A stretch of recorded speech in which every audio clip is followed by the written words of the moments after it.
बहुत अरसे पहले की बात है कि एक इलाके में एक नौजवान रहता था जिसको हर कोई तंज करता, जिसको हर कोई मजाक बनाता और सब उसे एक फेलियर समझते थे। लोगों के मुताबिक उसकी इस दुनिया के अंदर कोई वर्थ नहीं है, कोई इज्जत नहीं है, वो किसी काम का नहीं है, क्योंकि वो जो भी काम करता है उसमें वो फेल हो जाता था। उसकी अपनी इज्जत नफ्स जो थी वो खत्म हो चुकी थी। वो बहुत डिप्रेस रहता, बहुत मायूस रहता और वो ये समझता कि शायद इस दुनिया में मुझे जीने का हक भी नहीं है। किसी ने उसे बताया कि आप फलां जगह के अंदर एक बुजुर्ग से मिलें, वो तुम्हें तुम्हारी जो वर्थ है वो वापस लौटा सकते हैं। ये सुनने के बाद उसने उन बुजुर्ग की तरफ अपना रुख किया और ढूंढने निकल गया उन्हें। आखिरकार जब उन बुजुर्ग के पास पहुंचा तो उनसे जाके इल्तिजा करता है और अपनी सारी दास्तां बताता है कि मेरे साथ क्या हुआ है, मेरी जिंदगी के अंदर कितने सानेहा पेश हुए हैं और जिसकी वजह से मैं अपनी वर्थ जो है वो खो चुका हूँ और मैं चाहता हूँ कि बाबा जी आप मुझे मेरी वर्थ वापस लौटा दें।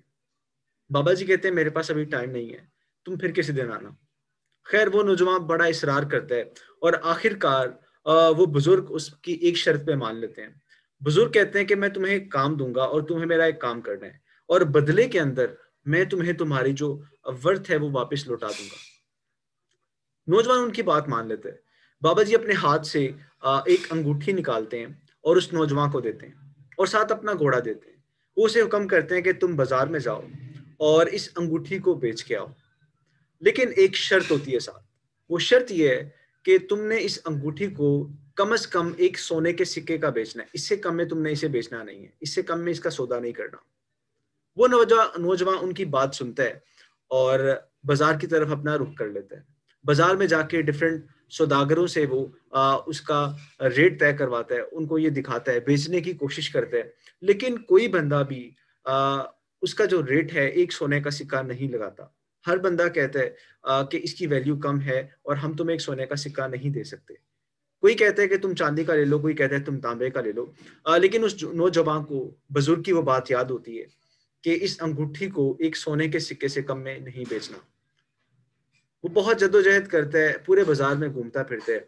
आखिरकार थक हार के वो वापस बाबा जी के पास चला जाता है और जाके कहता है बाबा जी, अफसोस की बात यह है कि मैं आपका वो काम नहीं कर सका। किसी ने मेरे से एक सोने के सिक्के में ये अंगूठी नहीं खरीदी और आपने कहा था कि आपने कम में बेचनी नहीं है, तो मैं फिर आपके पास वापस लेके आ गया।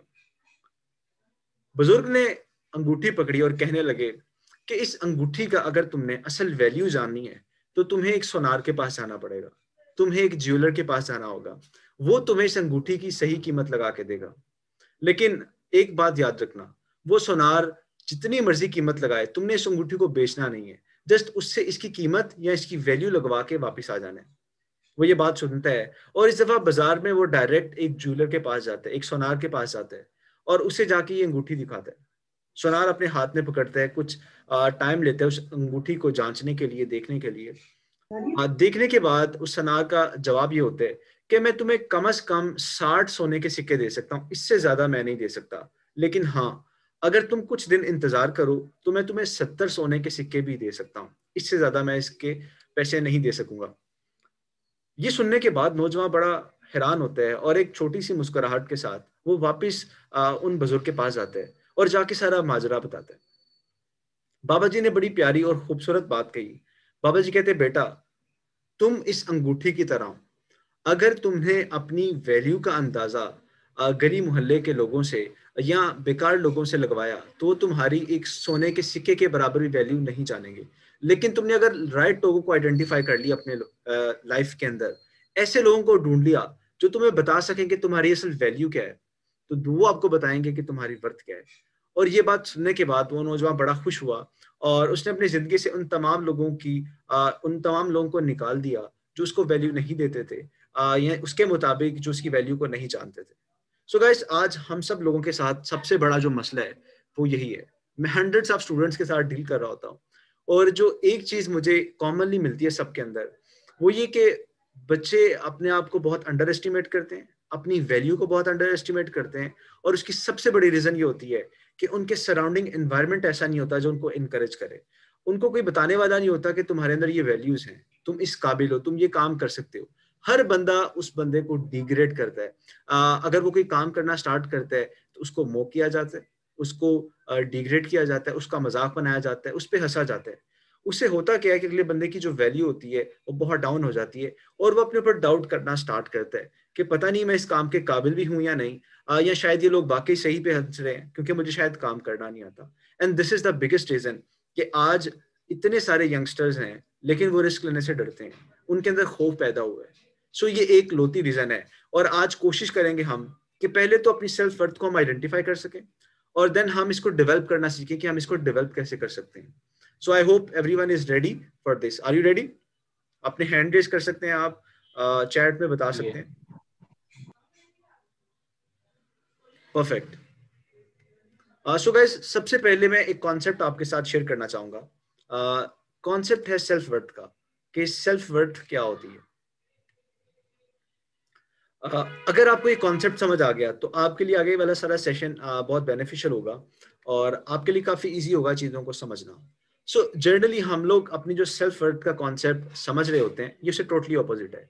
सो रिसर्च ये कहती है कि आपकी जो वर्थ है वो किसी मटेरियलिस्टिक चीजों की मोहताज नहीं है। इट डजेंट मैटर आप कौन सी यूनिवर्सिटी से ग्रेजुएट हुए हो, इट डजेंट मैटर आपके पास कितनी दौलत है, इट डजेंट मैटर आप कितने इंटेलिजेंट हो, इससे बिल्कुल फर्क नहीं पड़ता कि आपका फैमिली बैकग्राउंड कौन सा है। इस दुनिया के अंदर हर इंसान वर्दी है और हर इंसान की कोई ना कोई वर्थ है।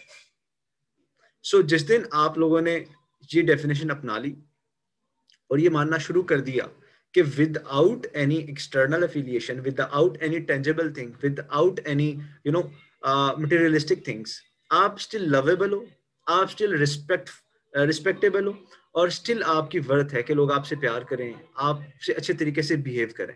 सो ये एक सेल्फ वर्थ का बेसिक कॉन्सेप्ट है। जनरली होता क्या है कि हम लोग ये समझते हैं कि अगर मैंने फलां डिग्री कर ली तो मेरी वर्थ बढ़ जाएगी, अगर मैंने इतने पैसे कमाना शुरू कर दिए और मेरी वर्थ बढ़ जाएगी।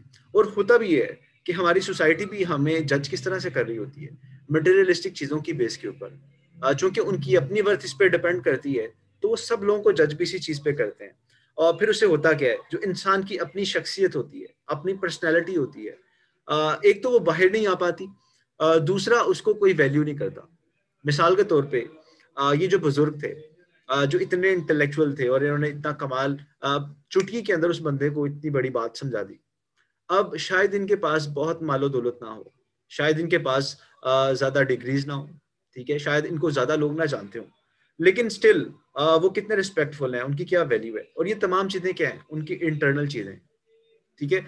तो आप लोग सेल्फ वर्थ का कॉन्सेप्ट सबसे पहले समझे कि विदाउट एनी टेंजिबल थिंग्स आप स्टिल वर्दी हो। इट डजेंट मैटर आप पब्लिक स्पीकर अच्छे हो या नहीं, इट डजेंट मैटर आपकी पहले साल में जॉब लगती है नहीं, स्टिल आप वर्दी हो। तो मुझे सबसे पहले ये बताएं कि आप में से कितने ऐसे लोग हैं जो आज से पहले अपने आप को टेंजिबल चीजों के साथ अपनी वर्थ को रिलेट किया हुआ था और उन्हें लग रहा था कि अगर मैं ये चीज कर लूंगा, ये कोर्स कर लूंगा या ये माइलस्टोन अचीव कर लूंगा तो देन मेरी जो वर्थ है वो बढ़ जाएगी और आप अपने ऊपर प्राउड फील करेंगे, अपने आप से मोहब्बत करेंगे। तो चैट में आप बताइए please. All right, self understanding थोड़ी सी करते हैं। इमेजिन करें कि आज जो कुछ आपने अपने पास्ट में अचीव किया है वो अल्लाह की ज़ात आपसे ले लेती है। आपके पास आपकी डिग्री है वो गुम हो गई है, जो आपकी जॉब थी वो आपसे छिन गई है या आपको निकाल दिया गया जॉब से, जितने आपके दोस्त थे वो आपको छोड़ के चले गए क्योंकि वो लोग अपनी लाइफ के अंदर बिजी हो गए हैं, ठीक है। जितनी मटेरियलिस्टिक चीजें थी वो आपसे ले ली गई हैं। अब इमेजिन करें, क्या इन चीजों के छिन जाने के बाद आपको लगता है कि आप स्टिल वर्दी हैं? आपको लगता है कि आपकी स्टिल वैल्यू है? आपको लगता है कि आप स्टिल वर्दी हैं? अगर तो नहीं लगता तो देन आपको सोचने की जरूरत है। बिकॉज जब आप इस दुनिया में आए थे आपके पास कुछ नहीं था और हर बंदा आपको प्यार करता था, मोहब्बत करता था। आप सबका कोई ना कोई पर्पस है इस दुनिया के अंदर आने का।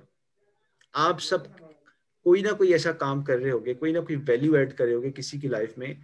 स्टिल अगर आपके पास डिग्री नहीं है तब भी, अगर ईदी साहब की बात की जाए तो ईदी साहब के पास कितनी की दौलत थी, कितनी की डिग्रीज थी, स्टिल उन्होंने अपनी वर्थ को आइडेंटिफाई किया और मटेरियलिस्टिक चीजों से अपने आप को आजाद करके जिंदगी गुजारी सारी और दुनिया में एक बहुत बड़ा नाम कमाया। सो होता क्या है कि हम अपनी वर्थ लॉस्ट इसलिए करते हैं कि हम उसको ढूंढ रहे होते हैं पैसे में, शायद बहुत ज्यादा मटेरियलिस्टिक चीजों के अंदर। तो पहला काम आपने अब ये करना है कि अपने आप को डी अटैच करना है उन तमाम चीजों से और फिर सोचना है कि क्या आप वर्दी हो अब या नहीं। और अगर आपको लग रहा है कि आप वर्दी नहीं हो, देन आपने सोचना है कि आपके अंदर खुद क्या क्या चीजें हैं। आपको अल्लाह ने अशरफुल मखलूकात बनाया है, आपके अंदर इनामात क्या क्या है। सो जब आप अपनी जो वर्थ है उसको इनर सेल्फ के अंदर ढूंढोगे, देन आपकी जो वर्थ है वो हिलेगी नहीं आपसे, और कोई बंदा आपकी वर्थ को डाउन नहीं कर सकेगा। अगर कोई कह देगा कि यार तुम्हें बोलना नहीं चाहिए आता, तो आप कह दोगे यार कोई बात नहीं, मैं सीख लेता हूँ, जब मैं पैदा हुआ था तब भी तो बोलना नहीं आता था मुझे। समझ रहे हैं बात को? सो आपने क्या करना है, अपनी वर्थ को इंटरनली आइडेंटिफाई करना है। आप सब लोगों की पर्सनैलिटीज डिफरेंट है, आप सबके फैमिली बैकग्राउंड डिफरेंट है। कोई बहुत मिडिल क्लास फैमिली से है, कोई पुअर फैमिली से है, कोई एलीट क्लास फैमिली से है, इससे फर्क नहीं पड़ता। ठीक है, आप सबके माइंडसेट डिफरेंट है। मिसाल के तौर पे हो सकता है एक बहुत अमीर बच्चा हो, लेकिन उसका विजन ही कोई नहीं है लाइफ में। इसकी एग्जांपल मैं आपको थोड़ा रिलेट कर देता हूँ। सो जस्ट इमेजिन कि ईदी साहब जब स्कूल में पढ़ते थे किसी, तो उनके साथ एक स्टूडेंट था, उनका फेलो था, जो बहुत कमाल की फैमिली से आया था। ठीक है, अगर ईदी साहब उस मोमेंट के ऊपर देख के कहते कि यार ये बंदा कितना वर्दी है, कितना कमाल है, ये बाइक पे आता है या गाड़ी पे आता है, इसकी फैमिली बैकग्राउंड कितना स्ट्रांग है, इसको तो कल को अच्छी जॉब भी मिल जाएगी, इसका करियर तो बहुत ज़्यादा सिक्योर है, मैं तो अच्छी फैमिली से भी शायद नहीं हूँ, शायद मैं आगे ग्रो भी ना कर सकूँ। तो जस्ट इमेजिन वो अपनी वर्थ को खुद ही ह्यूमिलेट कर रहे थे। ठीक है, वो अपनी वर्थ को खुद ही डाउन करते। लेकिन उन्होंने क्या किया, उनका अपना एक गोल था, उनका अपना एक विजन था, उनकी अपनी एक पर्सनैलिटी थी, उन्होंने अपनी वर्थ को आइडेंटिफाई किया और उसी के ऊपर काम किया। और देन सी कि वो लड़का जो बहुत ज्यादा अमीर होगा, शायद उसका ये विजन ना हो, शायद उसको कोई जानता भी ना हो आज। तो होता ये, जब आप अपनी वर्थ को जानते हो तो देन दुनिया आपको मानना स्टार्ट करती है। ठीक है, what you believe you will act that. ठीक है, जो आप बिलीव करते हो आप वैसा ही रिएक्ट करते हो। अगर आप खुद ही बिलीव करते हो कि नहीं यार आप कुछ नहीं हो, तो देन लोग भी आपको कुछ नहीं समझते।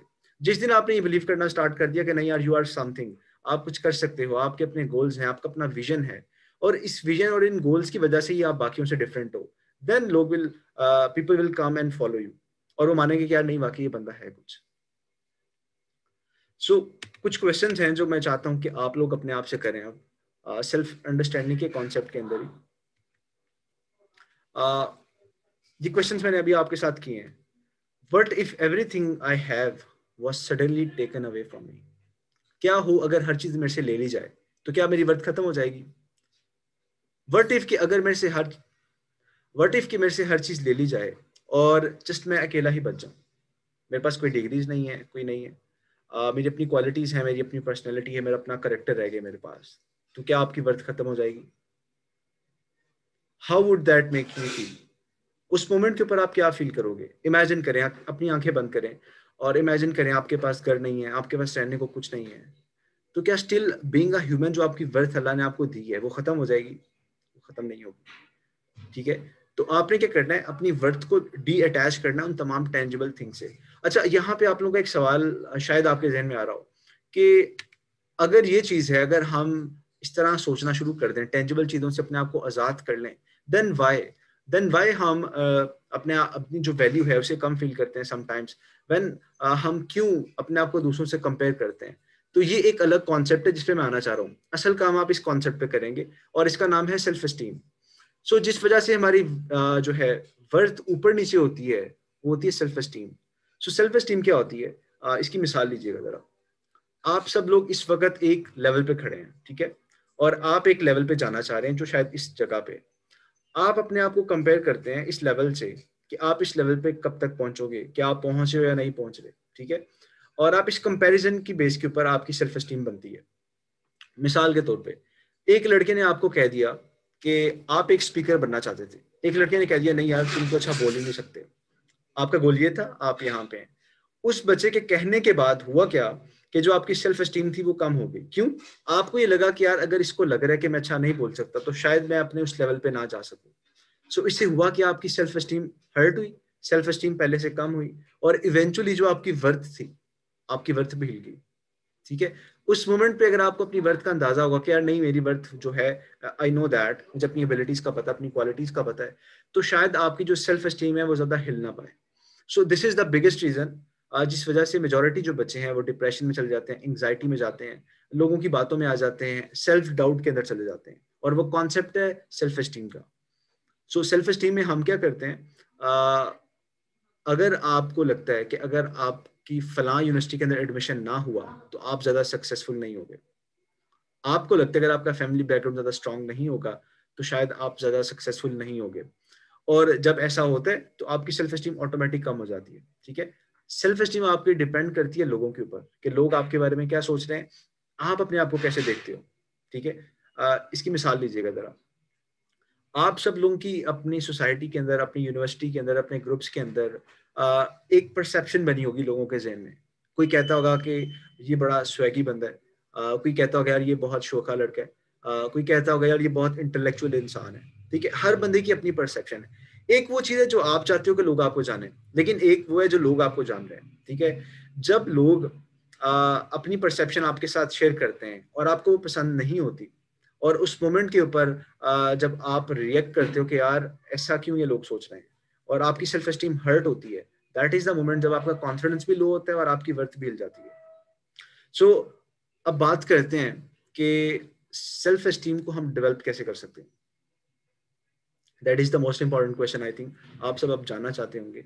सो गाइस देखें, ऐसा पॉसिबल नहीं है कि इस दुनिया के अंदर आप जो 50-60 साल जिंदगी गुजारेंगे, कोई बंदा आपको डिग्रेड ना करे, कोई बंदा आप पे झुकते ना मारे, कोई बंदा आपकी जो वैल्यू है वो डाउन करने की कोशिश ना करे। लोग आपसे जेलस भी होंगे, हसद भी करेंगे, बहुत कुछ होगा। तो इट्स मीन ये सारी चीजें तो होंगी। उस मोमेंट के ऊपर आप किस तरह अपने आप को बचा सकते हो और कौन सी चीज है जो आपको सर्वाइव करने के अंदर हेल्प करेगी। ठीक है, तो लेट्स टॉक अबाउट दैट। सो सबसे पहले आपको अपने आप का पता होना चाहिए, आपके अंदर सेल्फ अवेयरनेस होनी चाहिए। सेल्फ अवेयरनेस के अंदर जो चीजें मैं आपके साथ शेयर करना चाहता हूँ, ऑलराइट, उसके अंदर आप अपने बारे में जानें कि what abilities do you have, कौन कौन सी चीजें जिसमें आप अच्छे हैं, आप फ्यूचर में क्या अचीव करना चाहते हैं, आपके गोल्स क्या हैं, आपका विजन क्या है। इसको मैं थोड़ा सा जस्टिफाई करता हूँ और एक्सप्लेन करता हूँ।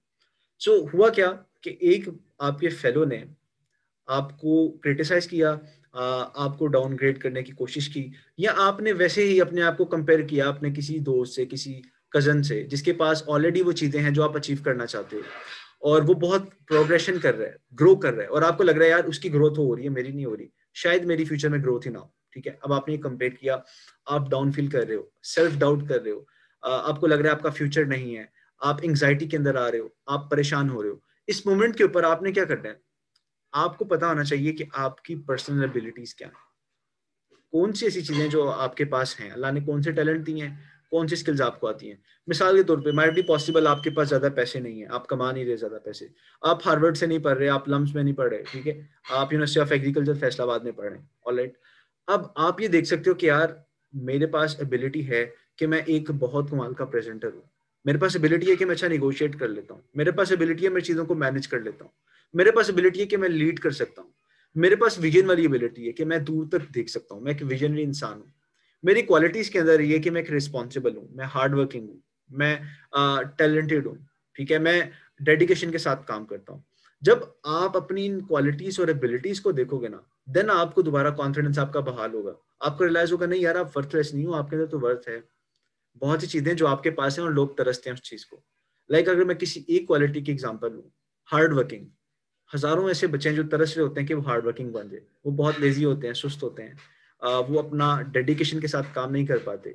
और अगर आप हार्ड वर्किंग है तो देन आपके पास कितनी बड़ी स्किल है, दुनिया का हर टॉप परफॉर्मर हार्ड वर्कर होता है, वो 100% एफर्ट पुट करता है।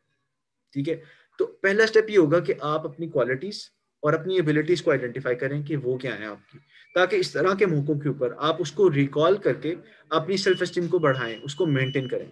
क्योंकि अगर ये लो हुई और उस पॉइंट पे आपने फिर इसे लो करने की कोशिश की या नेगेटिव ही सोचा, तो वो लो होती जाएगी और एक आप ऐसे मुकाम पे आ जाओगे जहां पे आप अपने आप को वर्थलेस फील करोगे। मैं एक एग्जांपल, लास्ट कल सेशन भी मेरा सेल्फ वर्थ पे था, वहां पे भी मैंने दी थी, मैं आपके साथ भी शेयर करना चाहता हूँ।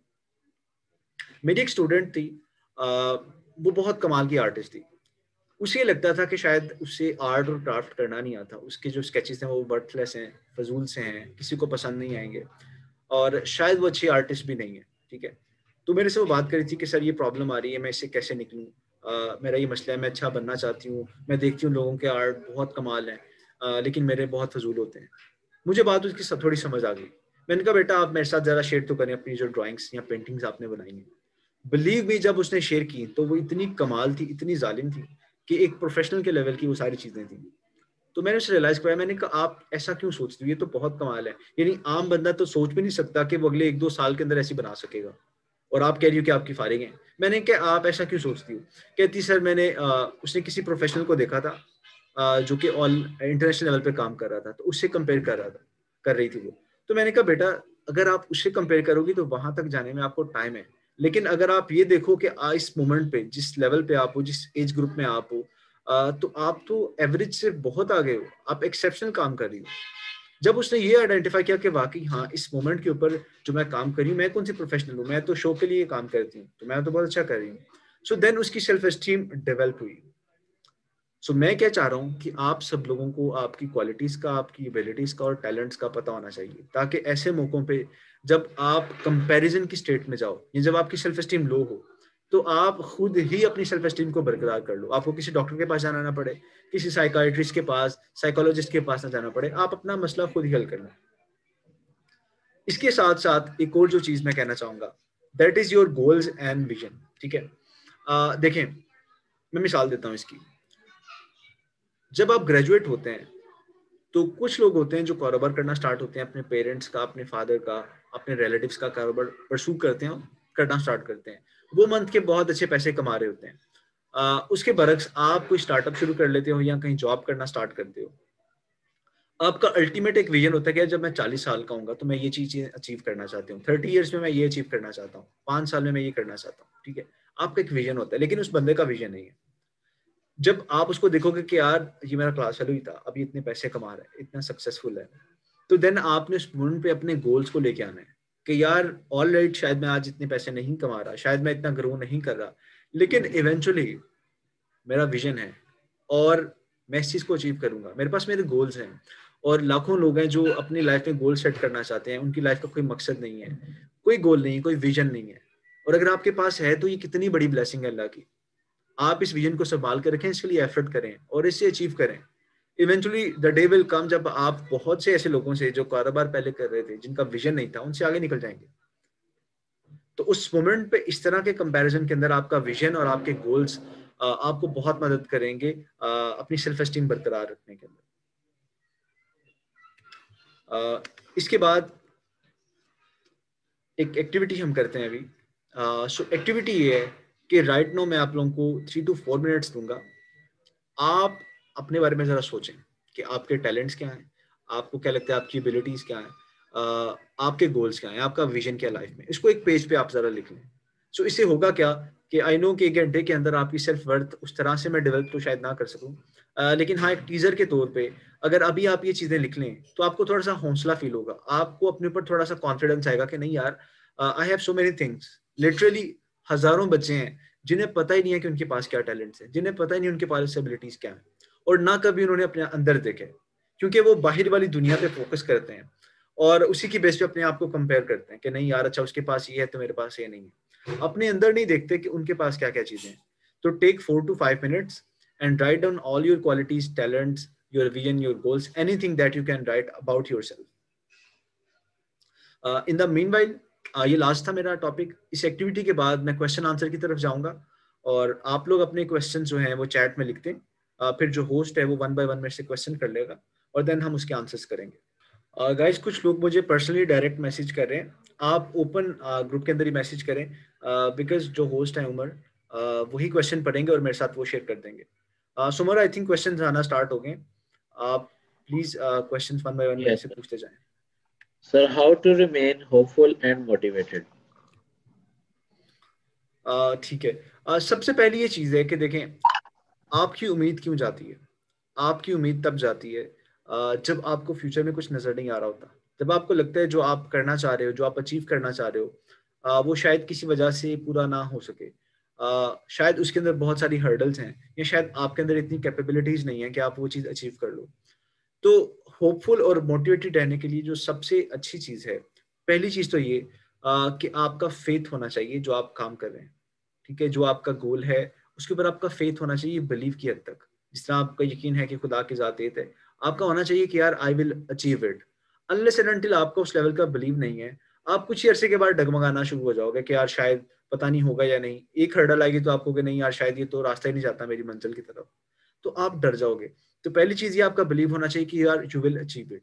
सेकंड, देखिए जितना ज्यादा आपके पास नॉलेज होगा अपनी फील्ड से रिलेटेड या जो आपका गोल है उससे रिलेटेड, उतना आपका माइंड क्लियर होगा about challenges, about opportunities, about hurdles. ठीक है, तो आप क्या करें, एक तो जिस फील्ड में आप जाना चाह रहे हैं या जिस वजह से आप अनहोपफुल हो रहे हैं, आपकी होप जा रही है, आप उसके बारे में थोड़ा नॉलेज गेन करें, थोड़ा सा एक्सपीरियंस लें कि ये फील्ड क्या है, इसमें चैलेंजेस क्या आ सकते हैं, और उन चैलेंजेस को ओवरकम कैसे करना है। जब आप ये सारा नॉलेज ले लेंगे तो फिर होगा क्या कि अगर आपको एक चैलेंज आया, एक हर्डल आई है, आप रास्ते में चल रहे थे, आगे रुकावट आ गई, तो यू विल नो कि मैंने इसको ओवरकम कैसे करना है, ये दूसरा रास्ता कैसे इख्तियार करना है।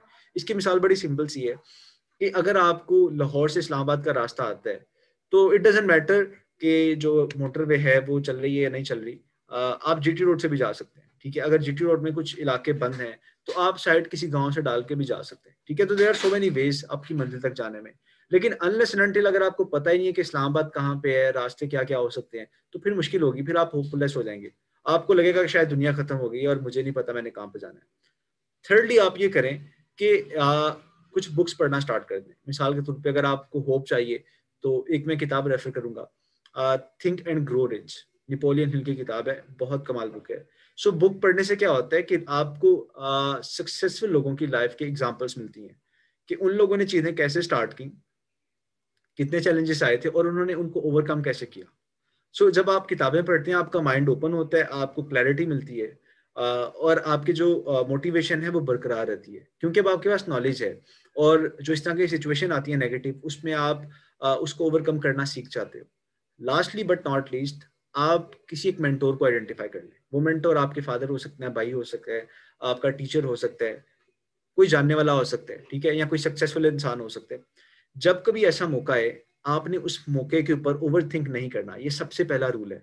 ज्यादा सोचना नहीं है, जब आप नेगेटिव हो रहे हो, जब मोटिवेशन नहीं है, तब कोई फैसला नहीं करना, ज्यादा सोचना नहीं। उस मोमेंट पे आप उस मेंटोर के पास जाओ, उसके साथ जाके अपना मसला शेयर करो। अब चूंकि वो मेंटली इतना डिस्टर्ब नहीं होगा, उसकी मोटिवेशन खत्म नहीं होगी, वो आपसे मेच्योर होगा, तो वो आपको एक अच्छा मशवरा दे सकता है, बजाय इसके कि आप अपना खुद ही रास्ता तलाश करो, किसी बंदे से गाइडेंस ले लो। So these are the 4 tips जो मैं आपको देना चाहूंगा। Sir next question is, sir I want to play cricket but family support नहीं है। देखें ये अक्सर, क्योंकि हम सारे स्टूडेंट्स हैं, एक ही इन्वायरमेंट में रहते हैं पाकिस्तान के अंदर, हमारा कल्चर भी सेम है, तो क्वेश्चंस भी हमारे और प्रॉब्लम्स भी सेम ही होती हैं। अभी कल मैंने इस तरह का ये क्वेश्चन था, उसका आंसर दिया, मैं सेम वही चीज़ रिपीट करूंगा।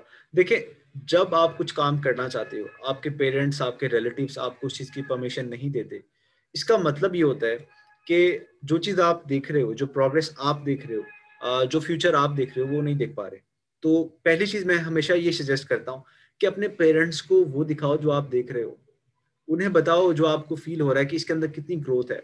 क्योंकि आपके पेरेंट्स डिफरेंट एनवायरनमेंट से हैं, उनकी एजुकेशन बैकग्राउंड डिफरेंट है, उनका माइंडसेट डिफरेंट है, ठीक है, तो वो अपने लिहाज से सेफ जोन खेलना चाहते हैं। मिसाल के तौर पे हमारे बहुत से पेरेंट्स को लगता है कि शायद जो इंजीनियर्स हैं और डॉक्टर्स हैं वही कमा रहे हैं और वही एक अच्छा प्रोफेशन है, बाकी सारे फारिग हैं। और उसकी रीजन ये है कि जब कभी वो छोटे थे तब इंजीनियरिंग और मेडिकल का बहुत स्कोप होगा, लेकिन आज दुनिया में आईटी की फील्ड इतनी ज्यादा बूम पे चली गई है, और बहुत सारी फील्ड्स निकल आएंगी जहाँ पे जाया जा सकता है, लेकिन हमारे पेरेंट्स उसे एक्सेप्ट नहीं करेंगे क्योंकि उनके मुताबिक उसमें इतनी ग्रोथ नहीं है, और वो चाहते हैं कि हमारा बच्चा वो काम करे जिसमें ग्रोथ है। तो सबसे पहले आप उनको मेक श्योर करवाएं कि इसके अंदर ग्रोथ है। अब अगर क्रिकेट की मैं स्पेसिफिक एग्जांपल दूं, अगर स्पेसिफिकली आपको मैं आंसर करना चाहूँ, तो बेटा देखो, उनकी बात भी कहीं हद तक सही होती है कि अगर आपका रेफरेंस कोई नहीं है, आपके पास अपॉर्चुनिटीज नहीं है, और अगर आपने क्रिकेट खेलना स्टार्ट भी नहीं की, तो it's very hard for one person कि वो नेक्स्ट लेवल तक चले जाए। अगर आप एग्जाम्पल लो क्रिकेट टीम में देखो, तो कितने ऐसे क्रिकेटर्स हैं जो ओपनली वहां पे पहुंचे हैं, जिसकी एग्जाम्पल एक फवाद आलम है, या शायद अभी नुमान अली भी उन्होंने ज्वाइन करवाया, तो पता नहीं कितने साल लग गए उसे क्रिकेट टीम के अंदर आने में। तो आपने ये खुद पहले क्लैरिफाई करना है और थोड़ी सी रिसर्च करनी है कि अगर आप इस फील्ड में जाते हो, आपको कितना टाइम लगेगा ग्रो करने के अंदर, आपकी लाइफ कैसी होगी, कितने आप स्टेबल हो जाओगे, क्या अपॉर्चुनिटीज आपके लिए हैं या नहीं। जब आप ये रिसर्च करोगे, अपना माइंड खुद क्लियर करोगे, देन आप उसी रिसर्च को अपने पेरेंट्स के साथ शेयर करोगे, ठीक है। और चूंकि अब आप मोटिवेटेड हो, आपको रास्ता नजर आ रहा है, तो वो रास्ता पेरेंट्स को भी दिखाओ, ताकि उनको बिलीव हो, और उनको पता चले कि नहीं यार, ये हमारा बच्चा आगे निकल सकता है। अगर ना भी निकले तो किसी ऐसे मुकाम पे होगा लाजमी, जो एक रिस्पेक्टफुल मोमेंट होगा, रिस्पेक्टफुल स्टेटस होगा, और वो अपनी फैमिली को और सब चीज़ों को सपोर्ट कर सकता हो। तो इसमें ये बहुत ज़रूरी है। तो आप रिसर्च कीजिए प्लीज़, और अपने पेरेंट्स के साथ अपना विजन शेयर करें और बताएं कि आप वहां तक जहाँ जाना चाहते हैं कैसे जाएंगे, चैलेंजेस क्या है और उसे ओवरकम कैसे करेंगे। क्या कॉन्फिडेंस पैसे से रिलेटेड है? कह सकते हैं आप। आपने अक्सर देखा होगा ऐसा लड़का या ऐसे स्टूडेंट्स जिनका बैकग्राउंड स्ट्रांग होता है, उनका कॉन्फिडेंस अमूमन ज़्यादा होता है। उसकी एक रीज़न ये होती है कि वो कोई भी काम करेंगे उनके पता है कि हमारे बैक पे सपोर्ट है, ठीक है। और एक जो गरीब बच्चा है, गरीब स्टूडेंट है, उसका अमूमन कॉन्फिडेंस लो होता है क्योंकि वो डर रहा होता है। उसे पता है कि वो पैसे से कोई काम नहीं कर सकता क्योंकि उसके पास पैसा ही नहीं है। तो बिल्कुल है, पैसे से कॉन्फिडेंस आता है। और जिन बच्चों की फैमिली बैकग्राउंड बहुत स्ट्रांग होता है, वो जो चाहते हैं वो कर लेते हैं, ठीक है। उन्हें डर नहीं होता किसी चीज़ का क्योंकि हर चीज़ वो पैसे से खरीद लेते हैं या पैसे के जरिए वो करवा लेते हैं। तो ऐसा होता है, लेकिन इसका ये हरगिज मतलब नहीं है कि सिर्फ पैसे से ही कॉन्फिडेंस आता है, ठीक है। मिसाल के तौर पर आपके पास पैसा नहीं है, लेकिन आपका अपने ऊपर बिलीव है, आपका अपनी वैल्यूज के ऊपर बिलीव है, ठीक है।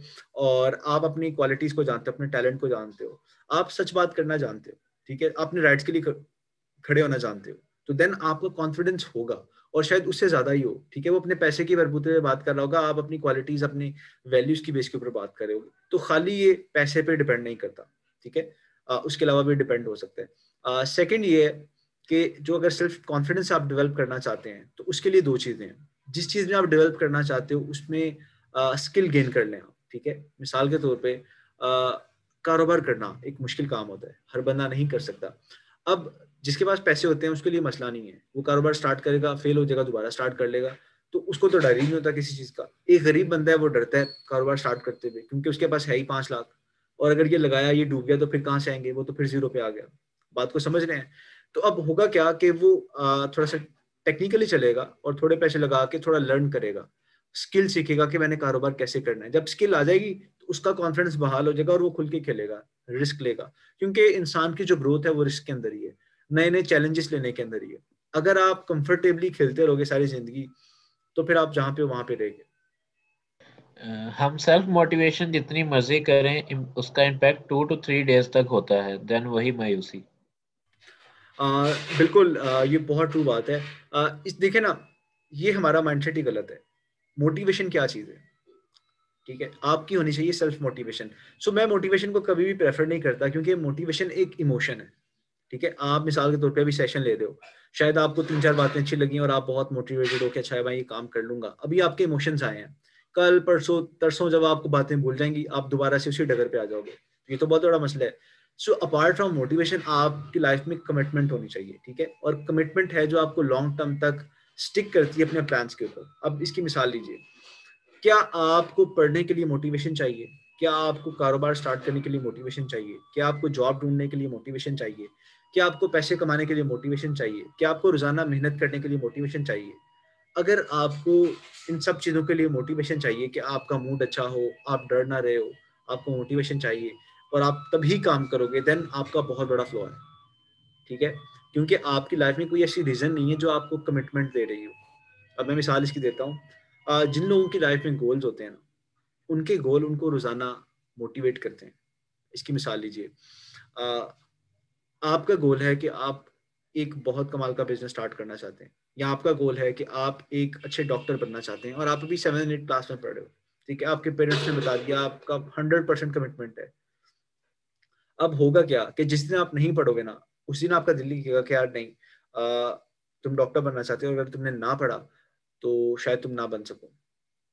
अब आपकी एक कमिटमेंट होगी अपने गोल के साथ और वो गोल आपको रोजाना सेल्फ मोटिवेट करेगा, ठीक है। और वो मोटिवेशन कमिटमेंट के साथ आएगी और अपने गोल्स के ऊपर स्टिक रहने की वजह से आएगी, ठीक है। तो आप लोग क्या करें, एक्सटर्नल मोटिवेशन की जगह इंटरनल मोटिवेशन आइडेंटिफाई करें। और इंटरनल मोटिवेशन आती है कमिटमेंट के साथ। अपनी लाइफ में गोल्स बनाएं, अपने विजन सेट करें जो आप करना चाहते हो, जिसके लिए आप बहुत पैशनेट हो, ठीक है। उन चीजों को आइडेंटिफाई करें और देन वो चीजें फिर आपको आगे बढ़ने में मोटिवेट करेंगी, आपको रोजाना कमिटमेंट देंगी, ठीक है। ऐसा हो सकता है कि कोई एक आधा दिन ऐसा हो जिस दिन आपका बहुत नेगेटिव डे जा रहा है, आप बहुत डाउन हो, अच्छा फील नहीं कर रहे, डाउट्स के अंदर पड़े हो, इट्स ऑल राइट, ऐसा सबके साथ होता है। लेकिन उससे अगले दिन या उससे अगले से अगले दिन आपका गोल ही आपको दोबारा कमिटेड बनाएगा, दोबारा मोटिवेट करेगा कि नहीं यार, ये वजह थी और इस वजह से तुमने ये काम स्टार्ट किया था, अब इस काम को कंप्लीट करो। लेकिन मेजोरिटी केसेस में मैंने ये देखा है कि हमारे बच्चों के पास गोल्स नहीं होते, वो एक जानवर वाली लाइफ गुजार रहे होते हैं कि कोई पता नहीं है कि शाम को क्या करना है, दिन को क्या करना है, हफ्ते में क्या अचीव करना है, साल में क्या करना है। जब पता ही नहीं अचीव आपने क्या करना है, तो फिर काय की मोटिवेशन, काय की कमिटमेंट? फिर तो आप वही करोगे जो दिल कर रहा है, इमोशंस के अंदर जाओगे। और आपको पता है दिल तो बच्चा है, दिल तो आपसे फिर बहुत कंफर्टेबल वाले काम करवाते हैं, ऐसे काम करवाते हैं जिसके अंदर फायदा नहीं होता, जिसके अंदर ग्रोथ नहीं होती। तो आप अपना माइंडसेट और कॉन्सेप्ट चेंज करें, अपने गोल सेट करें और उसके साथ कमिटमेंट रखें। आप अनलेस एंड अनटिल आपकी कमिटमेंट और आपके गोल्स नहीं बनते, आपको बाहर की मोटिवेशन चाहिए होगी और वो ऐसे खत्म होगी। ठीक है, एक दिन के अंदर खत्म हो जाए, घंटे में हो जाए, 2 दिन में हो जाए, आपकी वाली बात है। तो प्लीज अपनी एक्सटर्नल मोटिवेशन से अपने आप को इंटरनल मोटिवेशन पे शिफ्ट करें आप। Sir, how to maintain the continuity of the task? ये क्वेश्चन भी पिछले वाले से रिलेटेड ही है। आप कंसिस्टेंसी की बात कर रहे हैं कि अगर आपने काम स्टार्ट किया है तो उसके अंदर आप कंसिस्टेंट कैसे रह सकते हैं। अच्छा, मैंने जो जर्नली देखा है ना, बहुत से लोग काम करना स्टार्ट करते हैं, मिसाल के तौर पे किताब पढ़ना शुरू की, खत्म, दरमियान में छोड़ के चले गए। एक कोर्स लेना स्टार्ट किया, दरमियान में छोड़ के चले गए। या कोई लेक्चर्स लेना शुरू किए, दरमियान में छोड़ के चले गए। ठीक है, कारोबार स्टार्ट किया लेकिन वो भी छोड़ दिया। अब इन लोगों की जो एक कॉमन रीजन मुझे नजर आती है ना, वो ये होती है कि बहुत डीप डिजायर नहीं होती इनके अंदर उस किताब से, उस लेक्चर से, उस कारोबार से कुछ अखज करने की। ठीक है, ये बहुत ज्यादा कमिटेड नहीं होते। इनके पास उसी मोमेंट के ऊपर 3 से 4 ऑप्शंस होते हैं। यानी कि अगर ये किताब ना भी पढ़ेंगे तो इनकी लाइफ में कोई फर्क नहीं पड़ने वाला। उस मोमेंट पे शायद इन्होंने 2 और किताबें शुरू की हूँ और वो इसको छोड़ के किसी और को पढ़ना स्टार्ट कर दें।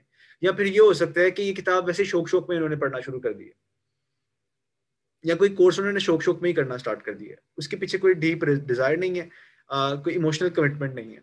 अच्छा, इसका नुकसान क्या होता है कि आप एक काम को क्यों कर रहे हैं, एक काम को क्यों खत्म करना चाहते हैं। आप सब लोग यहाँ पे 99 पीपल हैं, why you are taking this lecture? आपने शुरू से लेकर अब तक एक लेक्चर क्यों लिया है? बिकॉज आप सबके अंदर एक डीप डिजायर थी कि हमने सेल्फ वर्थ पे काम करना है। ओके, लेट्स से मैं यहाँ पे बायोलॉजी की कोई टर्मिनोलॉजीज यूज करता या आपको बायो पढ़ाने लग जाता, आप सब इंजीनियर्स हैं, तो शायद यहाँ पे कोई ये कदर टिकता, क्योंकि आपका लेना देने से कोई चीज शौक शौक के अंदर आपने ज्वाइन कर लिया कि अच्छा चलो देख लेते हैं क्या होगा। सो यहाँ पे कॉन्सेप्ट ये है कि आपकी इमोशनल कमिटमेंट होनी चाहिए अपने काम के साथ। अगर वो नहीं है और आपने जस्ट शौक के लिए वो काम शुरू किया है, तो आपके पास मोटिवेशन नहीं होगी, कोई रीजन नहीं होगी कि आप उसको कंप्लीट करें, क्योंकि आपकी लाइफ के अंदर आपको डायरेक्ट कोई रिजल्ट्स नजर नहीं आ रहे। ठीक है, मैं इसकी मिसाल देता हूँ। मैंने रिसेंटली एक किताब पढ़ना शुरू की। मैंने जनरली उर्दू की कोई किताब नहीं पढ़ी, इंग्लिश की सारी बुक्स पढ़ता हूँ, और क्या कहते हैं फॉरेन ऑथर्स की होती हैं वो, क्योंकि पाकिस्तान में उस लेवल का वो कंटेंट नहीं होता। तो मैंने किताब शुरू की, अब मैंने उसके 70 पेजेस पढ़ लिए, लेकिन उसके बाद मुझे मोटिवेशन नजर नहीं आ रही कि यार मैं ये किताब पढ़ रहा हूँ तो मुझे मिल क्या रहा है, डायरेक्टली फायदा क्या हो रहा है। इसके बरक्स जैसे मैंने आपको भी एक बुक बताई है, थिंक एंड ग्रो रिच। अब जब मैं पढ़ रहा हूँ तो मुझे पता चल रहा है कि मैं प्रैक्टिकली इन चीजों को इंप्लीमेंट कर सकता हूँ और मुझे ये किताब को खत्म करना है। ठीक है, अब दिस इज द डिफरेंस। अगर आप स्टूडेंट हैं और आपका पढ़ाई में दिल नहीं लगता, आप कंसिस्टेंट नहीं है डेली पढ़ने में, इसकी आपको पता है रीजन क्या है? सबसे बड़ी, आपको डायरेक्टली नहीं पता कि इस पढ़ने से आपका फायदा क्या हो रहा है। नंबरों के लिए अगर आप पढ़े तो आप आखिरी हफ्ते में पढ़ोगे, ठीक है, लेकिन अगर आप सीखने के लिए, स्किल गेन करने के लिए पढ़े तो आप रोजाना पढ़ोगे। और वो 2-4 ही बच्चे होते हैं जो इस तरह से टाइम इन्वेस्ट करते हैं पढ़ाई के अंदर, स्किल्स के अंदर, और आपको उनके रिजल्ट्स पे नजर आते हैं कि वो टेक्निकली स्ट्रांग होते हैं, सॉफ्टवेयर के अंदर अच्छे होते हैं, लैब्स के अंदर अच्छे होते हैं। ठीक है, लेकिन बाकी जो बच्चे जो आए होते हैं उनकी कोई इमोशनल कमिटमेंट ही नहीं होती उसके साथ। अब वो जो डिग्री लेने के लिए आए हैं, उन्हें लगता है कि यार अगर हम मिसाल के तौर पे स्टैटिस्टिक्स है, अगर हम ये पढ़ भी लेंगे तो डायरेक्टली क्या फायदा, इंप्लीमेंट हम क्या करेंगे। तो जब आपको डायरेक्टली रिजल्ट्स नहीं मिल रहे तो आपकी कमिटमेंट लूज हो जाती है और आप कंसिस्टेंट नहीं रह पाते। सो एक तो ये वाली रीजन है। दूसरी, अगेन मैंने जो पहले बात की थी उसी को रिकॉल करूंगा, अपने गोल्स बनाएं। पढ़ाई, अगर पढ़ाई के अंदर कंसिस्टेंसी लैग करिए, वहां पे गोल सेट करें। अगर लाइफ के अंदर है वहां पे गोल सेट करें। जब तक आपको पता नहीं होगा कि आपने कितने टाइम के अंदर क्या चीज अचीव करनी है, आप उस पर कैसे काम कर सकते हो। मिसाल के तौर पे आप एक बुक पढ़ रहे हैं और there is no time limit कि आपने कब बुक खत्म करनी है। आप हो सकता है कभी 1 पेज पढ़ो, कभी 2 पढ़ो, किसी दिन पढ़ो ही ना, किस दिन दिल किया तो पढ़ लिया, किस दिन 10 पेज पढ़ लिए। अब आपको कोई दिन को नहीं पता कि ये खत्म कब करनी है, दिन का कितना पढ़ना है। सो इससे होता क्या है कि आप रिलैक्स रहते हो और जब दिल करता है तभी काम करते हो। लेकिन अगर आप गोल सेट कर लो अपना कि मैंने इस किताब को 10 दिन के अंदर खत्म करना है और रोजाना के मैंने 30 पेजेस पढ़ना है। अब हुआ क्या, जिस दिन आप नहीं पढ़ोगे आपको पता होगा कि यार मैं एक दिन पीछे रह गया, मेरा एक दिन आगे चले जाएगा। आपके ऊपर चेक एंड बैलेंस होगा। और दिस इज द रीजन हम डिग्रीज भी क्यों ले लेते हैं। अगर हमारे ऊपर ही हो ना डिग्री लेना, एग्जाम्स देना, तो शायद फिर हम 10 साल के अंदर डिग्री कंप्लीट करें। क्योंकि हम तो क्विज़ेस डिले करवाते हैं, हम एग्जाम डिले करवा देंगे कि अभी हमारी तैयारी नहीं है, बाद में लेना, अभी हम प्रिपेयर्ड नहीं है, और आप प्रिपेयर्ड कभी भी नहीं होंगे। सही है। तो check and balance is very important. अपने गोल सेट करें और उसको टाइम के साथ बाउंड करें कि आप ये अचीव कब तक करोगे। इन दिस वे क्या होगा कि आपके अंदर कंसिस्टेंसी डेवलप होगी, अदरवाइज पॉसिबिलिटी नहीं है। सर ऐसी सिचुएशन में क्या करें जब आपको पता है कि आप कर सकते हो लेकिन इस वजह से ना करो कि दूसरे क्या कहेंगे? ऑलराइट, बेटा आपका हिसाब ही रहता ही होगा। सो ये भी अमूमन देखने को मिलता है या सुनने को बात मिलती है कि लोग क्या कहेंगे। देखिए मुझे बताएं, जिन लोगों से आप डर रहे हो या जिनके कहने से आप अभी अपने ऊपर इफेक्ट कर रहे हो, मुझे बताओ कि आज से 10 साल के बाद जब तुम्हारे 3-4 बच्चे होंगे और वो स्कूल में जा रहे होंगे, तो क्या वो लोग आपके बच्चों को स्कूल छोड़ के आएंगे? आपके बच्चों के टिफिन वो करेंगे, आपके बच्चों के साथ वो हंसी मजाक करेंगे, आपके बच्चे उनकी वजह से खुश होंगे, आपके पेरेंट्स की देखभाल वो लोग करेंगे, आपकी फैमिली की खुशियां वो लोग देखेंगे। उनका आपकी जिंदगी में कोई अमल दखल नहीं होगा। आज से 5 साल बाद भी, शायद 1 साल के बाद भी उन लोगों की कोई हैसियत नहीं है। इस दुनिया में हर इंसान अपनी राय रखता है और लोग अपनी राय का इजहार करते हैं, ठीक है। उसको आपने अपने ऊपर मुसल्लत नहीं करना। समझ रहे बात को? हर बंदा डिफरेंट एंगल से सोचता है। एक बंदा जिसकी वैल्यूज डिफरेंट है, ठीक है, उसके मुताबिक सिगरेट पीना जायज है, आपके मुताबिक जायज नहीं है, ठीक है। और अगर आप सिगरेट नहीं पी रहे हो और आपको कि नहीं यार अगर मैं ना पी तो वो कहेगा सिगरेट क्यों नहीं पी, मैं स्वैगी नहीं लगूंगा, मैं ज्यादा मॉडर्न नहीं लगूंगा, तो दिस इज बुलशिट ना। तो आपने क्या करना है, लोगों की केयर नहीं करनी है आपने। मैं हमेशा ये बात करता हूँ कि भूल जाए लोग क्या सोचेंगे, जो सोचते हैं सोचने दें उन्हें। आप जो काम करना चाहते हैं वो काम करें, क्योंकि कल को आप पछताएंगे कि आपने इन दिनों के अंदर वो स्टेप्स क्यों नहीं लिए। यही एक मोमेंट था जहां पे आप ले सकते थे, और सिर्फ लोगों की वजह से आप वो काम ना कर सके। लोगों की कोई हैसियत नहीं होती, वो जस्ट अल्फाज होते हैं, ठीक है। लोगों के कहने से क्या, जो आप काम कर रहे हो आपके काम के अंदर रुकावटें डालेंगे वो लोग आके। क्या मिसाल के तौर पे अगर आप बुक रीडिंग स्टार्ट कर रहे हो तो क्या आपकी बुक पकड़ के जला देंगे आपके दोस्त? ऐसा तो नहीं कर सकते ना। या आप बिजनेस स्टार्ट कर रहे हो तो क्या जो आपके पैसे आप कमाओगे आपके दोस्त छीन लेंगे?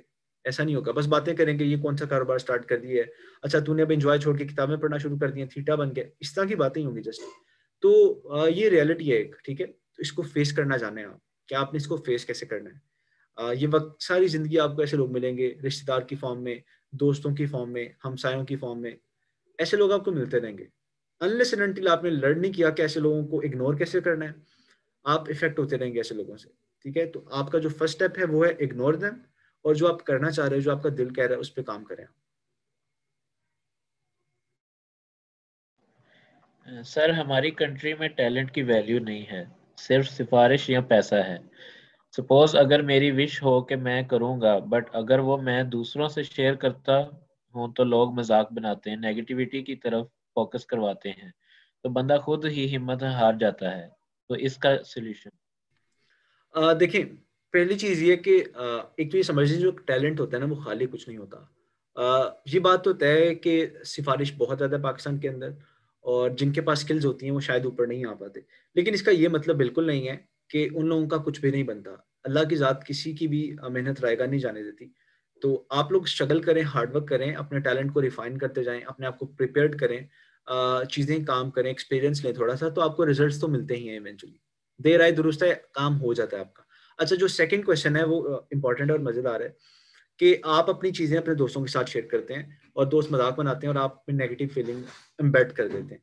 तो पहले ये चीज है कि अपने कभी भी अपने दोस्तों के साथ ही शेयर करें, स्पेशली उन दोस्तों के साथ जिनका आपको पता है कि वो मजाक बनाएंगे या आपको डिवैल्यू करेंगे, क्योंकि आप उन्हें ये चीजें बता के खुद ह्यूमिलेट हो रहे हैं, ठीक है। कभी भी अपनी नेक्स्ट मूव आपने किसी को नहीं बतानी। जो लोग चेस खेलते हैं उन्हें पता होगा कि अगर आपने ये बता दिया अगले को कि आपकी अगली चाल क्या है, तो वो प्रिपेयर्ड हो जाएगा और आपको हरा सकता है। तो अपनी अगली चाल नहीं बताते किसी को। अगर आप शेयर ही करना चाहते हैं, थोड़ी मोटिवेशन ही लेना चाहते हैं, अपने बारे में अच्छा सुनना चाहते हैं, तो मैंने जो पहले मेंटोर्स की बात की उनके साथ शेयर करें। अपने मुखलिस दोस्तों के साथ शेयर करें, वो शायद एक या दो हो। ऐसे दोस्त जो आपकी खुशी में खुश होते हैं, जो आपके गम में गमगीन होते हैं, जो मुश्किल वक्त के अंदर आपकी मदद करते हैं। शायद वो एक दोस्त हो या दो हो, शायद आपके बहन भाई हों, शायद आपके पेरेंट्स हों, तो अपने गोल्स उनके साथ शेयर करें जिन पे आपका ट्रस्ट है फुली। हर अरे गहरे नथु गहरे पे के साथ आपने शेयर नहीं करना। अगर आपने किया तो वही लड़के वाला हिसाब होगा जिसकी मैंने स्टार्ट में स्टोरी सुनाई थी, कि वो ऐसे लोगों के साथ अपने आप को शेयर कर रहा था या उनकी बातों से इफेक्ट हो रहा था जिनकी अपनी वर्थ कोई नहीं थी। ओके, तो आइडेंटिफाई करें कौन आपकी वर्थ को पहचानता है, किसको आपके टैलेंट का पता है, और उसके साथ शेयर करें आप। How to become more responsible and how to stop depending on others? देखिए, इसका जवाब बड़ा सिंपल सा है। रिस्पॉन्सिबिलिटी क्या होती है कि मिसाल के तौर पे आप अपनी सिचुएशन के खुद रिस्पॉन्सिबल होते हैं कि अच्छा हो रहा है, बुरा हो रहा है, गलत हो रहा है, फेलियर हो रहा है, सक्सेस हो रही है, आप ही जिम्मेदार हैं इसकी।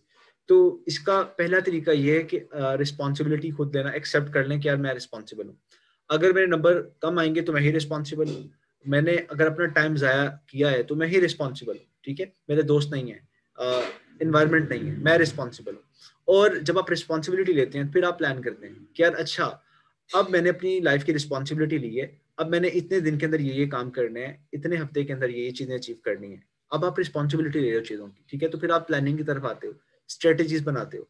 तो पहले तो एक्सेप्ट करें कि आप रिस्पॉन्सिबल हैं हर चीज के लिए, और आपकी लाइफ में जो कुछ बुरा हो रहा है उसकी रीजन सिर्फ और सिर्फ आप हैं, और कोई बंदा नहीं। अगर आप अपने आप को चेंज कर लें तो वो सारा कुछ चेंज हो जाएगा, ठीक है। ये रिस्पॉन्सिबिलिटी लेने के बाद, अपने आप से बात करने के बाद, अब आप क्या करेंगे, अब आप प्लानिंग की तरफ जाएंगे। अब आप प्लान करेंगे कि मैं चीजों को कैसे अचीव कर सकता हूँ। सही हो गया। इसके साथ दूसरा सवाल क्या था रिस्पॉन्सिबिलिटी के साथ? How to stop depending on others? Alright, देखिए, डिपेंड हम कब करते हैं, जब हमें लगता है, मिसाल के तौर पे एग्जाम्स हैं आपके और आप पढ़ नहीं रहे, आपको ये कि एंड पे आपका दोस्त आपकी तैयारी करवा देगा, ठीक है। आपके पास पैसे नहीं है और आपको पता है फादर से पैसे मिल जाएंगे आपको, तो आप उन पर डिपेंड कर रहे हैं। सो ये लिंक है पहली रिस्पॉन्सिबिलिटी के साथ ही। तो आप अपनी लाइफ और फाइनेंशियल लाइफ की भी रिस्पॉन्सिबिलिटी लें, ठीक है। उसमें होगा क्या, देखें, इसकी चीजें बहुत सिंपल है और ज्यादा करने वाली हैं, ठीक है, बातों वाली बातें नहीं है इसमें। इसमें जो आप इंप्लीमेंट करेंगे एक्चुअल रिजल्ट वहां से आएंगे आपको। तो अगर आप फाइनेंशियली इंडिपेंडेंट होना चाहते हैं तो पैसे कमाना शुरू कर दें। अगर आप अपनी लाइफ के अंदर अपने काम खुद करना चाहते हैं और दूसरों पर डिपेंड नहीं होना चाहते कि कोई बंदा आपको इनकार कर देता है, तो आप अपने काम जस्ट खुद ही शुरू कर दें लेना, अपनी रिस्पॉन्सिबिलिटी लें और वो काम खुद करना शुरू कर दें। इसमें करने वाला ज्यादा काम है। तो जो आप सोच रहे हैं, जहां से आप इंडिपेंडेंट होना चाहते हैं, जिस फील्ड के अंदर या जिस एरिया में, उस एरिया के अंदर वो काम खुद करना शुरू कर दें। स्टार्ट में कुछ चैलेंजेस आएंगे क्योंकि आपने पहले ऐसे काम नहीं किए होंगे, आपको सपोर्ट नहीं होगी, लेकिन with the passage of time आप यूज्ड टू हो जाओगे और आपकी स्किल्स डेवलप हो जाएंगी इंडिपेंडेंट रहने की, और आप एक इंडिपेंडेंट इंसान बन जाओगे पेरेंट्स के Yes, खिलाफ। sir. Can we go against our parents' decision in terms of career or starting? देखिए, मुश्किल होता है पेरेंट्स के अगेंस्ट जाना, क्योंकि पेरेंट्स, एक तो इस्लामिक पहलू भी आ जाते हैं यहाँ पे कि आपने पेरेंट्स की रिस्पेक्ट करनी है, उफ तक नहीं कहना उन्हें। दूसरा, पेरेंट्स आपके लाइफ के अंदर काफी रोल प्ले कर रहे होते हैं। तो मैं ये तो सजेस्ट नहीं करता कि उनके अगेंस्ट जाएं। हाँ, मैं ये कहता हूँ कि उनको अपने साथ मिला लें, उनको कन्विंस किसी तरह से कर लें कि वो आपकी बात से माता हो जाए। देखिए, मैं अक्सर ये बात करता हूँ कि आपके पेरेंट्स के लिए जो सबसे इंपॉर्टेंट चीज है ना, वो आप ही हैं, वो आपकी खुशी है। अगेन वही वाली बात दोबारा मैं रिपीट करूंगा कि उन्हें नहीं पता कि जो आप काम कर रहे हो उसमें कामयाबी होगी या नहीं। उन्हें लगता है कि उसके अंदर फेलियर होगा, क्योंकि उनका अपना शायद एक्सपोजर कम है, शायद वो खुद डरते हैं। तो आपने उनका डर खत्म करना है, उनको अपना प्लान बता के, अपनी स्ट्रेटेजी बता के, अपॉर्चुनिटीज बता के, ठीक है।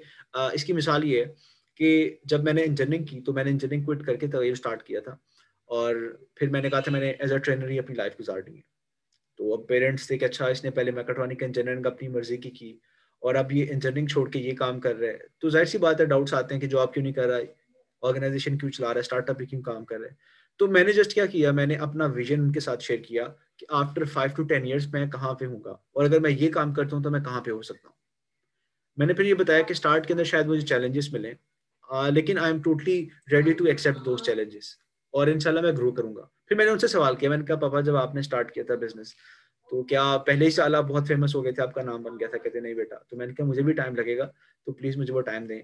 तो मैंने उनका एतमाद विन कर लिया। जब उनका एतमाद आ जाता है तो फिर आप बिजनेस करते हो या जो भी करियर में जाते हो, आप कॉन्फिडेंट होते हो, आप मेंटली प्रेशर के अंदर नहीं होते, और आप ज्यादा ग्रो कर सकते हो, ठीक है। तो मैं तो आपको यही रिकमेंड करूंगा कि पेरेंट्स को किसी ना किसी तरह से एतमाद में ले लें। I know it will be hard, लेकिन इवेंचुअली वो आपकी बात मान लेंगे, क्योंकि आपकी खुशी में ही उनकी खुशी होगी।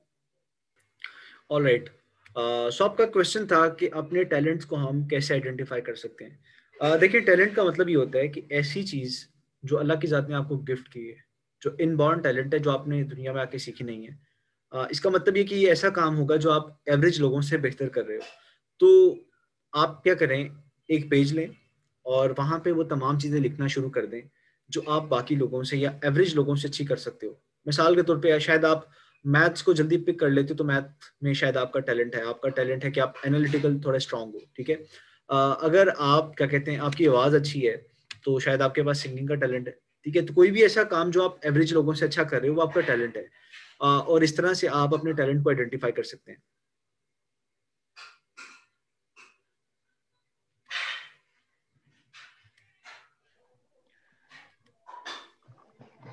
सर हम अपने आप में कॉन्फिडेंस कैसे बिल्ड कर सकते हैं?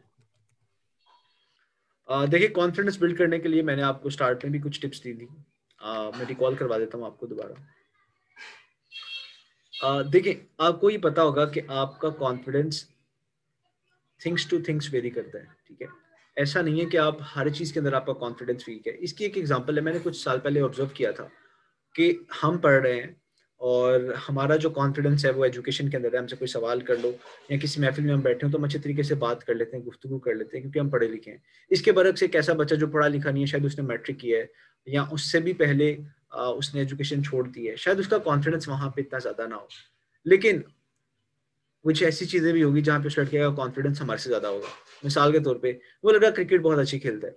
अब जब आप ग्राउंड में जाओगे, चाहे आप जितने मर्जी 30 मार्क का हो, जितने मर्जी बड़े मैथमेटिशियन हो या जो मर्जी हो, उस लड़के के कॉन्फिडेंस को आप मैच नहीं कर पाओगे, क्योंकि वो उस ग्राउंड का खिलाड़ी है, ठीक है। उस ग्राउंड का वो चैंपियन है। सो इसी तरह आप जिस चीज के अंदर आपका कॉन्फिडेंस वीक हो रहा है, वहां के आप चैंपियन बने, उसकी स्किल सीखें आप। देन स्किल सीखने के बाद आपका बिलीव होना चाहिए कि मेरी जो स्किल है वो ये काम कर सकती है।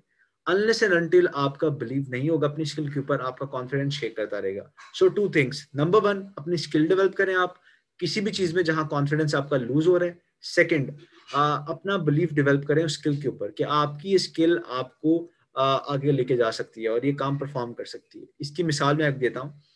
जब आप प्रेजेंटेशन देते हैं तो मेजोरिटी बच्चों के पास स्किल होती है बोलने की, प्रेजेंट करने की, क्योंकि वो दोस्तों में ग्रुप्स में बात कर रहे होते हैं। बट उनका बिलीव नहीं होता कि वो सारी ऑडियंस के सामने प्रेजेंट कर सकते हैं, ठीक है। सो इस बिलीव ना होने की वजह से उनका कॉन्फिडेंस शेक करता है। तो कॉन्फिडेंस को बढ़ाने के लिए आप पहले स्किल डेवलप करें और देन अपना बिलीव उस स्किल के ऊपर।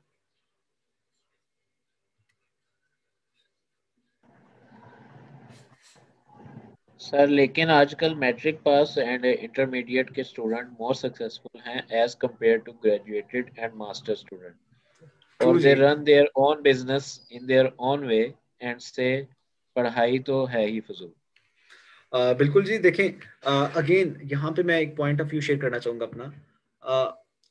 मेजोरिटी मैंने ये देखा है कि जो बच्चे पढ़ रहे होते हैं वो बहुत निकम्मे होते हैं। मुझे उन पर बहुत ज्यादा गुस्सा आता है और नफरत होती है उन बच्चों से। क्यों? वो करते क्या है, 4 साल की डिग्री लेते हैं, ठीक है, यूनिवर्सिटी में एडमिशन हो गया है, सुबह से लेके शाम तक उन्होंने गपशप लगानी है, शुगर लगाना है, टाइम वेस्ट कर रहे हैं अपना, पढ़ना भी नहीं है। आखिरी हफ्ते जाके उन्होंने पढ़ना है, ठीक है, थोड़ी सी स्ट्रगल करनी है ताकि वो पास हो जाएं, और 4 साल अपने ऐसे गुजार देंगे, यानी 4 साल ऐसे जाया कर देंगे, कोई ज्यादा स्किल्स एनहेंस नहीं करेंगे, एवरेज सी सारी चीजें होंगी। इसके बरक्स एक लड़का जिसने पढ़ाई छोड़ दी है, चाहे वो एक दुकान पे काम कर रहा है, वो सुबह 6 बजे से लेकर रात को 8 बजे तक मेहनत कर रहा होता है, लर्न कर रहा होता है, सोसाइटी में होता है और मार्केट के अंदर होता है, और वक्त के साथ साथ ग्रो करता है। उसे पैसा कमाने वाली स्किल आ जाती है, उसे लोगों के साथ डील करने वाली स्किल आ जाती है, उसको अपने आप को सपोर्ट करने वाली स्किल आ जाती है, उसे पैसा कमाना आता है। सो मैं ये जानना चाहता हूँ कि हमारी यूथ किस तरफ जा रही है। अगर आप यूनिवर्सिटी में जस्ट डिग्री लेने के लिए आ रहे हो तो फिर तो आप टाइम जाया कर रहे हो बच्चे। 4 साल का मतलब ये है कि आपके पास बेतहाशा टाइम है बिजनेस स्टार्ट करने के लिए। मैं पर्सनली अगर दोबारा मुझे इंजीनियरिंग करने का मौका मिले ना, तो मैं पहले दिन से ही कोई एक स्किल के ऊपर काम करूंगा और उसके साथ कोई कारोबार या पैसा कमाना शुरू कर दूंगा, क्योंकि बेतहाशा टाइम होता है जो हम लोग जाया करते हैं, ठीक है, क्योंकि हमें हमारे पेरेंट्स सपोर्ट कर रहे हैं, पैसे आ रहे हैं, जी हमारा बच्चा पढ़ रहा है, इंजीनियर बन रहा है, डॉक्टर बन रहा है, बीबीए कर रहा है या पता नहीं क्या कर रहा है, ठीक है। लेकिन वो बच्चा साहब ऐसे जैसे वो प्रिंस है वहाँ के यूनिवर्सिटी के, और उन्होंने पैसे लेने हैं, ड्रेसिंग कर रहे हैं, पार्टीज में जा रहे हैं, एंजॉय कर रहे हैं, घूम फिर रहे हैं। उन्हें तो ऐसे जैसे उन्होंने जिंदगी सारी झीली है और रिटायरमेंट की वो इंतजार कर रहे हैं अपनी। और इसी खुशफहमी के अंदर जब 4 साल पूरे होते हैं तो ना उन्हें जॉब मिल रही होती है, क्योंकि इस काबिल ही नहीं उन्हें जॉब मिल सके, ठीक है। ना वो कुछ और काम कर सकते हैं, क्योंकि उन्होंने तो कुछ सीखा ही नहीं है, उन्होंने तो 4 साल एंजॉय करके निकले हैं वो। इसके बरक्स वो अनपढ़ लोग वो अपना बिजनेस सेटअप करके बैठे होते हैं, उनकी शादियां हो चुकी होती हैं और वो बहुत मैच्योर लाइफ गुजार रहे होते हैं। सो यही एक माइंडसेट है। इसका ये हरगिज मतलब नहीं कि हर स्टूडेंट ऐसा करता है, लेकिन मेजोरिटी केस में यही होता है।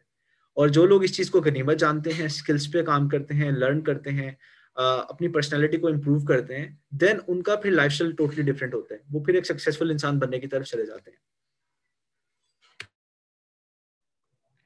सर गोल्स में बाज दफा फाइनेंशियल प्रॉब्लम होती है, सो उस हम्म। मामले में हम क्या करें? देखिए, गोल्स के अंदर खाली फाइनेंशियल प्रॉब्लम नहीं होती, बेशुमार प्रॉब्लम्स होती हैं।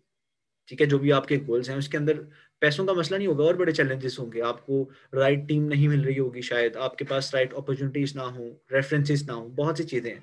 सो ये सारे बहाने होते हैं हमारे। ठीक है, मैंने तगैयुर स्टार्ट किया था विदाउट ₹0। ठीक है, ₹1 भी नहीं था मेरे पास और मैंने तगैयुर स्टार्ट किया था, और मैं सारा बस उसी तरीके से रन करता जा रहा था। देखिए, अगर आप वेट करते रहेंगे कि पैसे आएंगे तो काम स्टार्ट होगा, या इस काम के लिए इतना पैसा चाहिए, तो दैट्स अ क्रैप बुलशिट। आप सही काम नहीं कर रहे। आपको तरीके निकालने के विदाउट मनी आप कैसे काम कर सकते हो। मैं मिसाल देता हूँ इसकी आपको। हम फेलोशिप करवाते हैं, ठीक है, तो उस फेलोशिप के अंदर एक वीक के अंदर टास्क ये होता है बच्चों का कि उन्होंने 500 या 1000 रुपया लेके कोई कारोबार करना होता है और उससे प्रॉफिट जनरेट करनी है। सही है। अब एक ने क्या किया कि एक ने एक दुकानदार से चीज पकड़ी और उसे कहा कि यार जैसे ये बिकेगी ना मैं तुम्हें पैसे दे दूंगा। ठीक है, उसने कहा ठीक है। वो लेके एक और दुकानदार के पास गया, वो जानने वाले थे दोनों उसके। उसने वहां पे रखवा दी, कहते यार ये 1000 रुपए की चीज है, तो इसे 1300 से कम में नहीं बेचना। कहते ठीक है। 2 दिन के बाद उसने 1300 की बेच दी और 300 का profit without any investment. So what is this. आपको क्या करना है, जो आपके गोल्स हैं आप देखें कि क्या वे आउट हो सकते हैं, किस तरह विदाउट पैसे आप ये काम स्टार्ट कर सकते हो, या जब तक पैसे नहीं आते आप कुछ बेसिक चीजें तो चाहिए होंगी ना जो आप कर सकते हो, लर्न कर सकते हो, स्किल्स रिसर्च कर सकते हो उस चीज के बारे में, थोड़ा बहुत इनिशिएट कर सकते हो।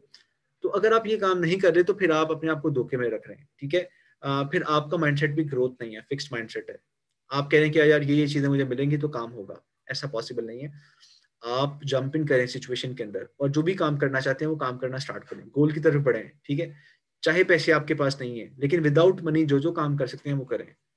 द डे विल कम जब आप मनी भी आपको मिल जाएगी, लेकिन टिल देन आपको स्ट्रगल करनी है। एटलीस्ट आप 0 से उस दिन स्टार्ट ना करें, आप 10 या 15 लेवल पे पहुंचे हो। लेकिन अगर आप वेट करते रहे पैसे आएंगे तो काम शुरू करूंगा, तो आफ्टर 1 to 2 ईयर भी आप 0 पे ही खड़े होंगे। तो please change your approach. How to manage our time as a student for our studies as well as our hobbies? Alright, देखिए टाइम मैनेजमेंट के लिए मैं थोड़ा आपको बताता हूँ। आप ना किसी एक जानवर को लें, किसी एक जानवर को हाईलाइट करें, जैसे वाइल्ड लाइफ का हो सकता है वो, और आपके घरों के पास जो रहते हैं वो भी। कोई डॉग हो सकता है, कैट हो सकती है, शेर हो सकता है, या कोई भी गधा घोड़ा कोई भी हो सकता है। उनके आप ना 24 घंटे का लाइफस्टाइल देखें। स्पेशली जंगली जानवरों को आप देख लें, कैट का देख लें आप। अब जब उसका दिल करता है वो बैठ जाती है, जब उसका दिल करता है वो चल पड़ती है, जब उसका दिल करता है वो दूध पीने के लिए ढूंढती है या खाने को तलाश करती है। जो उसका दिल कर रहा होता है वही कर रही होती है, कोई टाइम टेबल कुछ सेट नहीं होता। ठीक है, वो अपने इमोशंस के साथ चल रही होती है। हम में से बहुत से स्टूडेंट्स लाइफ में रिएक्ट कर रहे होते हैं, ठीक है, और अपने मुताबिक जिंदगी नहीं गुजारते, जस्ट स्पेंड कर रहे होते हैं, वो जी नहीं रहे होते जिंदगी। सो होता क्या है, मिसाल के तौर पे सुबह उठे, अच्छा यूनिवर्सिटी क्लास लेने जाना है, क्लास लेने चले गए, वापस आए तो या खेलने चले गए, या आपने फोन यूज कर लिया, फोन पे लगे हुए सारा काम ही चलता जा रहा है। पता नहीं चला रात हो गई, अच्छा सोना था, सोने के लिए भी आपको देर होगी है, सुबह उठने के लिए देर होगी आपको। तो इस तरह से प्रोसेस चलता जाता है। तो आपके डेली गोल होने चाहिए कि आज आपने क्या क्या काम करने हैं। तो लिस्ट बनाएं, एक दिन से पहले रात को ही लिस्ट बनाएं कि अगले दिन आप क्या क्या काम करना चाहते हैं। कोई से 4 5 6 काम लिख लें आप। पढ़ाई हो सकती है, हॉबीज को टाइम देना हो सकता है, सोशल मीडिया यूज करना हो सकता है, इवन कुछ भी हो सकता है। जब आप ये टास्क लिख लेंगे, ठीक है, देन आपको अगले दिन पता होगा कि यार मैंने ये काम कंप्लीट करने हैं। और इन टास्क को लिखने के साथ साथ आप टाइम लगाएं कि ये कौन सा काम किस टाइम पे आपने करना है। सो अनलेस एंड अनटिल आपको पता नहीं होगा कि किस टाइम पे आप क्या काम करोगे, आप इमोशनली ड्रिवन हो जाओगे और उस मोमेंट के ऊपर शायद सोशल मीडिया यूज करो, टाइम वेस्ट करो, या कुछ भी आप करोगे। ठीक है, तो फिर आप अपनी लाइफ को कंट्रोल में नहीं कर पाओगे। तो कंट्रोल में करने के लिए एक दिन पहले ही प्लान करें, ठीक है, और डायरेक्ट दें कि किस टाइम के ऊपर आपने क्या काम करना है। अब 4 इयर्स सर अब 4 इयर्स गुजर गए, टाइम वापस नहीं आएगा, देन अब क्या किया जा सकता है? इट्स ऑल राइट, कोई बात नहीं, अभी से अपना लाइफस्टाइल चेंज करना स्टार्ट कर दें, कोई मसला नहीं। जो वक्त पहले ज़ाया किया वो अब ना करें। और बिलीव मी, बहुत से लोग जब जॉब करना स्टार्ट करते हैं या ग्रेजुएशन के बाद भी 5-6 साल उनके ऐसे ज़ाया होते हैं। लाइक जॉब में जाते हैं, आके फिर वही अपना लाइफस्टाइल गुजारे होते हैं, कोई गोल्स नहीं होते, विजन सेट नहीं होता, टाइम मैनेज नहीं कर रहे होते। तो आप अब भी वो सारा काम कर लें, इट्स ऑल राइट, बहुत टाइम है आपके पास। अभी तो 20-25 साल के हुए होंगे ना आप, तो अभी तो सारी ज़िंदगी पड़ी है आपकी, अगर अल्लाह ने दी तो अभी आप अपने आप को चेंज करना शुरू कर दें, और वो तमाम चीज़ें जो आपने पहले मिस की हैं, जो गलतियां पहले की हैं, अब रिपीट ना करें उन्हें।